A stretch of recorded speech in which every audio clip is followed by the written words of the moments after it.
దేవతలు ఎలాంటి అద్భుతమైన రీతిలో భగవంతుణ్ణి సేవిస్తారో ఆ విషయాన్ని మనం భాగవతంలో, మహాభారతంలో, రామాయణంలో చాలా చక్కగా మనం వింటాం. అలా ప్రస్తుతం నారదులు భగవంతుణ్ణి ఏ విధంగా సేవిస్తూ ఉన్నారు, భగవంతుడు అప్పగించిన ఏ ఆదేశాన్ని చాచూ తప్పకుండా, అసలు తన గురించి ఆలోచించకుండా, నా గురించి ఎవరేమనుకుంటారో అని కూడా చూడకుండా, భగవంతుని ఆదేశం దాన్ని నేను పరిపాలించాలి.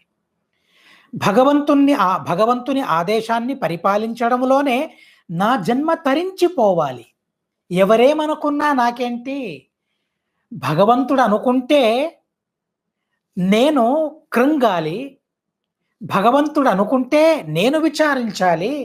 అరే ఏంటి భగవంతుడు నాకు విరుద్ధంగా అనుకుంటూ ఉన్నాడు, నాపై అపవాదు వేస్తూ ఉన్నాడు భగవంతుడని నేనాతో ఆలోచించాలే తప్ప, జగత్తు నా గురించి ఏమనుకున్నా నాకేంటి, భగవంతుడు ప్రసన్నుడై ఉన్నాడా, భగవంతుని ఆదేశాన్ని పాలించడం వలన తన అనుగ్రహం నాకు కలుగుతుంది కదా, అదొక్కటే నారదుల వారు ఆలోచించారే తప్ప నన్నెవరేమనుకుంటారో దాని గురించి అసలు ఆలోచించలేదు.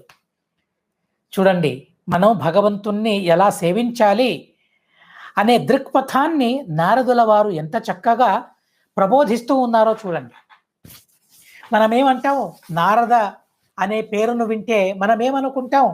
నిన్న మనం అనుకున్నాం కదా, చెప్పుకున్నాం కదా, ఇక్కడిదక్కడ అక్కడిది ఇక్కడ చెప్పి కలహం పెట్టేవారు నారదుల వారు అని అందరూ అనుకుంటారు. కానీ కాదు.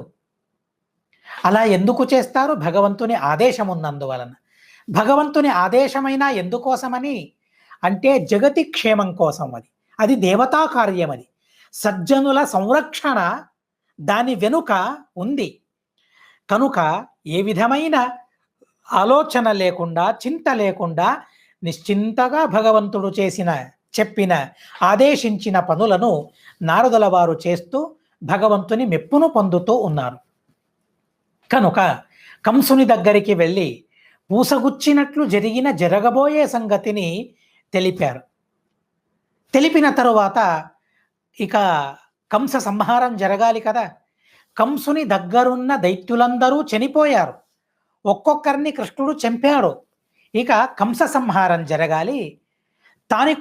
దానికో భూమిక జరగాలి. ఆ భూమికను తానే నడిపించాలనే ఉద్దేశంతో నారదుల వారు కంసుని దగ్గరికి వెళ్ళి జరిగినదంతా చెప్పారు. దాన్ని విన్న